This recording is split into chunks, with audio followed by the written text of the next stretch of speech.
آپ کو اس وقت براہ راست سپریم کورٹ یہ چلتے ہیں جہاں پر رانا ثناء اللہ میڈیا سے گفتگو کر رہے ہیں۔ اور اس کے بعد پھر ڈیفیکشن کا فیصلہ ڈکلیریشن ہونے اور پھر الیکشن کمیشن کے فیصلہ کرنے اور سپریم کورٹ کی اپیل کا ایک پوری سکیم درج ہے۔ اس کے ایک حصے کو ڈورمنٹ کر دیا گیا ہے اور یہ کہہ دیا گیا ہے کہ ووٹ کاؤنٹ ہی نہیں ہوگا، اور یہ صرف رائے قانونی برادری کی نہیں ہے، یہ رائے جو ہے یہ اس فاضل بینچ کے 2 معزز جج صاحبان کی بھی ہے کہ it amounts to rewrite the constitution. اس کے اوپر سپریم کورٹ کی جو سپریم کورٹ بار ایسوسیشن کی جو ریویو پٹیشن ہے وہ ایڈمٹ ہو چکی ہے، وہ آج کل جو ہے وہ کسی وقت بھی اس کے اوپر سماعت ہو سکتی ہے، اور اگر اس میں فیصلہ جو ہے وہ ادروائز آتا ہے اور یہ بات جو کانسٹیٹیوشن کو ری رائٹ کرنے کے مترادف ہے وہ ختم ہوتی ہے، تو پھر حمزہ شہباز شریف کی وہی پوزیشن بحال ہو جائے گی جو انہوں نے 197 ووٹ حاصل کر کے وہ ایز چیف منسٹر جو ہے وہ الیکٹ ہوئے تھے۔ تو پھر اس کے بعد پھر کیا صورت بنے گی؟ تو اس لیے ہماری یہ استدعا ہے کہ یہ ساری جو ریویو پٹیشن ہے اور اس کے علاوہ جو اس سے متعلقہ جو پٹیشن ہیں ان سب کو جو ہے وہ اکٹھے سنا جائے، اور جو MPs deseat ہوئے ہیں ان کی بھی باقاعدہ جو ہے وہ اپیلیں جو ہے وہ سپریم کورٹ میں موجود ہیں، اور ای سی پی نے یعنی الیکشن کمیشن آف پاکستان نے ان 25 لوگوں کو ڈی سیٹ کیا اس بنیاد پہ کہ ان کے خلاف پارٹی کے ہیڈ کی جو ہے وہ ڈکلیریشن ہے، پارٹی ہیڈ نے ڈائریکشن دی ان کو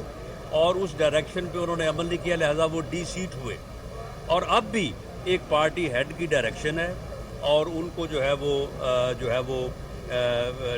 ڈی سی ان کو جو ہے وہ ان کا ووٹ جو ہے اسے کاؤنٹ نہیں کیا گیا۔ اب اگر کل کو اگر یہ فیصلہ یہ ہوتا ہے ایم پی ایس کی پٹیشن میں کہ ان کے وہاں پہ بھی کوئی پارلیمانی پارٹی کی ڈائریکشن نہیں تھی، پارلیمانی پارٹی کا اجلاس نہیں تھا، تو پھر کیا صورت بنے گی؟ تو ان کمپلیکیشن سے بچنے کے لیے ہماری یہ استدعا ہے، اور اس سے عدالت عظمیٰ کے وقار میں اضافہ ہوگا، اس کے اوپر جو ہے وہ تمام سیاسی جماعتوں کا بلکہ پوری قوم کا جو کانفیڈنس ہے اس میں اضافہ ہوگا کہ وہ فل جو ہے وہ کورٹ جو ہے اس کا بینچ تشکیل دے اور وہ جو ہے وہ اس کی جو ہے وہ سماعت کرے۔ اور ویسے بھی اس سے پہلے 2015 کی ایک سپریم کورٹ کی ججمنٹ ہے جو کہ 8 ججز پہ جو ہے وہ مشتمل ہے، وہ لارجر بینچ تھا، اس میں بھی جو فیصلہ کیا گیا وہ بھی پارٹی ہیڈ کے متعلق کیا گیا ہے۔ تو اس لیے یہ ساری جو چیزیں ہیں یہ ساری مل کے اس بات کا تقاضا کرتی ہیں کہ جو ہے وہ فل بینچ جو ہے وہ بننا چاہیے، اور اس کے بننے سے ہی جو ہے یہ ساری controversy for all times to come جو ہے یہ ریزالو ہو سکتی ہے۔ جی بتاؤ۔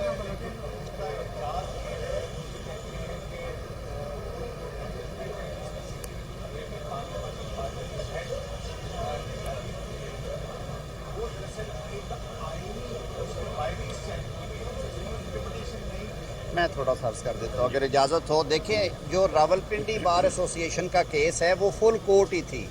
اور وہ مقدمہ تھا جو آرمی ایکٹ میں ترامیم کی گئی تھی ان کی بابت۔ اس وقت جسٹس عصمت سعید صاحب جو تھے وہ آتھر ہیں اس ججمنٹ کے، اور 8 جج صاحبان نے ان سے منو عن اتفاق کیا، کچھ ڈیسنٹس بھی تھیں اس میں، چیف جسٹس صاحب موجودہ جو ہے شامل ہیں، اور واضح طور پہ لکھا انہوں نے کہ 18ویں ترمیم کے بعد جو موجودہ شکل ہے 63A کی، اس میں ایمفسس جو ہے وہ پارلیمنٹری پارٹی سے لے کے پارٹی ہیڈ کو دے دیا گیا ہے۔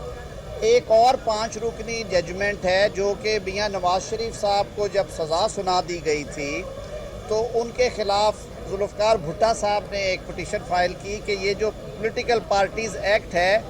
یہ تبدیل ہونا چاہیے، یہ جو اس میں ترمیم آئی ہے یہ سیلف سرونگ ہے میاں نواز شریف صاحب کو فائدہ دینے کے لیے۔ 5 جج صاحبان کے بینچ نے کہا کہ پارٹی میں جو سب سے مضبوط آواز، رتبہ اور پارٹی کا جو سب سے مضبوط جو ستون ہے وہ پارٹی ہیڈ ہوتا ہے، انہوں نے کہا وہ لنچ پن ہے۔ اس میں باقاعدہ کہا گیا کہ وہ پارٹی کو ڈائریکشنز دیتا ہے ووٹ کیسے ڈالنا ہے، کس کو نہیں ڈالنا، وہ ٹکٹیں دیتا ہے، وہ رکنیت سے نکال سکتا ہے، وہ 63A کے تحت فارغ کر سکتا ہے۔ تو اس ساری بحث کے بعد آج جو وکیل تھے حمزہ شہباز صاحب کے، انہوں نے عدالت کے روبرو یہ استدعا کی جو رانا صاحب نے کہا ہے۔ پہلی بات یہ ہے کہ اگر سپریم کورٹ بار ایسوسی ایشن کا ریویو کل کو ایکسیپٹ ہو جاتا ہے، جو کہ داخل ہو چکا ہے اور اس کو نمبر لگ چکا ہے، تو پھر تو ساری چیزیں ریورس ہو گئی، تو کوئی نقصان نہیں ہوگا کہ آپ اس کو اس کے ساتھ ملا لیں۔ دوسری بات کہ ڈائریکشن پارٹی ہیڈ کی آنی ہے یا پارلیمانی پارٹی کی آنی ہے، چاہے کانسٹیٹیوشن میں لکھا ہے، لیکن فل کورٹ نے 2015 میں کہا کہ یہ پارٹی ہیڈ کا اختیار ہے۔ وہ غلطی کی درستگی بھی ہو جائے گی جب فل کورٹ بیٹھے گی اور اسے ایگزامن کرے گی۔ اور تیسرا، اگر ایم پی ایز جن کی اپیلیں پینڈنگ ہے وہ ثابت کر دیتے ہیں کہ ڈائریکشن پارلیمانی پارٹی کی ہونی چاہیے تھی، جبکہ ہمارے کیس میں صرف عمران احمد خان صاحب کی ڈائریکشن تھی، اور وہ بحال ہو جاتے ہیں، تو اس صورت میں بھی پھر چیزیں ریورس ہوں گی۔ لہٰذا اسی وجہ سے سپریم کورٹ بار ایسوسی ایشن کے 7 صدور آج پیش ہوئے۔ انہوں نے کہا کہ ادارے کی عزت اور تکریم میں اضافہ ہوگا، یہ بڑے اہم قانونی نکات ہیں۔ آئین کی ایک ایسی تشریح کر دی گئی ہے جو سمجھ سے بالا تر ہے، تو آپ اس پہ فل کورٹ بٹھائیں۔ 63A کے ریفرنس میں جو ایک نقطہ دیا گیا ہے کہ ووٹ ڈالا جائے گا، گنا نہیں جائے گا، اس کو ایک دفعہ پوری عدالت بیٹھ کے ایگزامن کر لے۔ اگر فیصلہ یہ ہوا کہ ہاں یہ قانون میں ہو سکتا ہے کہ ووٹ ڈلے تو ضرور لیکن گنا نہیں جائے گا، تو ہم انشاءاللہ العزیز پوری عدالت یہ فیصلہ دے، سر تسلیم خم کر کے جائیں گے یہاں پہ۔ یعنی یہ تینوں ججمنٹ جو کنفلکٹنگ ہیں، تینوں ججمنٹ جو ہیں وہ کنفلکٹنگ ہیں۔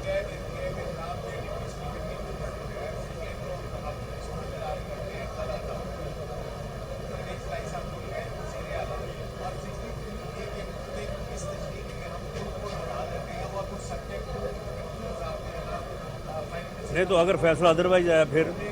میں اسی لیے کہتا ہوں کہ پہلے بھی ہم نے 4 سے 6 دن میں نو کانفیڈنس والا بینچ کنکلوڈ کر لیا تھا، تو کیا ہی اچھا ہو کہ اسے 5-6 روز میں فکس کر دیا جائے اور سن لیا اور جائے۔ اگر فیصلہ ادروائز آیا تو پھر کیا اس ہوگا؟ کا کیا جواب اور آتا اگر پارٹی جی عطا صاحب بات کر رہے ہیں۔ اگر پارٹی ہیڈ کی ڈائریکشن نہیں ہے تو پھر اس کا ایفیکٹ یہ بھی ہوگا کہ وہ 25 اراکین جو ڈی بحال ہو سی جائیں ہوئے وہ بحال ہوں گے، اور اگر وہ بحال ہوتے ہیں تو پھر اس رن آف الیکشن کی نوبت پوری نہیں آئے گی، کیونکہ حمزہ شہباز شریف 197 ووٹ ان 25 اراکین کو ملا کے لے چکے ہیں۔ تو ان آئیدر کیس یہ کیس انفیکچوس ہو جائے گا اگر یہ ہولڈ کیا جاتا ہے کہ پارٹی ہیڈ کی ڈائریکشن نہیں ہے، پارلیمنٹری پارٹی کی ڈائریکشن ہے۔ اور ایک اور بات، یوسف رضا گیلانی صاحب کے 7 ووٹ ریجیکٹ کیے گئے پریزائڈنگ آفیسر کی طرف سے، وہ کیس پینڈنگ ہے، اس پہ بھی فیصلہ آنا چاہیے کہ وہ 7 ووٹوں کا کیا فیٹ ہے۔ اور چیئرمین سینٹ کا الیکشن تھا، پریزائڈنگ آفیسر نے کس رول کے تحت اور کیا چیزیں اس کے سامنے تھیں جس کے تحت اس نے گیلانی صاحب کے الیکشن کو 7 ووٹ مائنس کر کے سنجرانی صاحب چیئرمین سینٹ کرے تھے۔ یہ بتائیے گا کہ جب وہ ممبر بن رہے تھے تو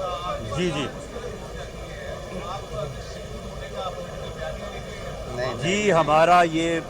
جو ہے یہ متفقہ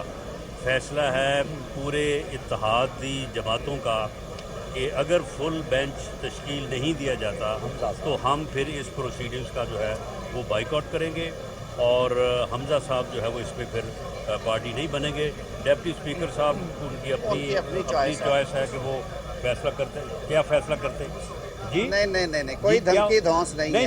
نہیں یہ کوئی دھمکی اور کوئی دھونس نہیں ہے۔ دیکھیں یہ جو تینوں چیزیں تارڑ صاحب نے جو ہے وہ کلیئر کی ہیں، اب آپ دیکھیں کہ اگر یہ چیزیں جو ہیں اسی طرح سے یہ کمپلیکیشنز آگے چلتی ہیں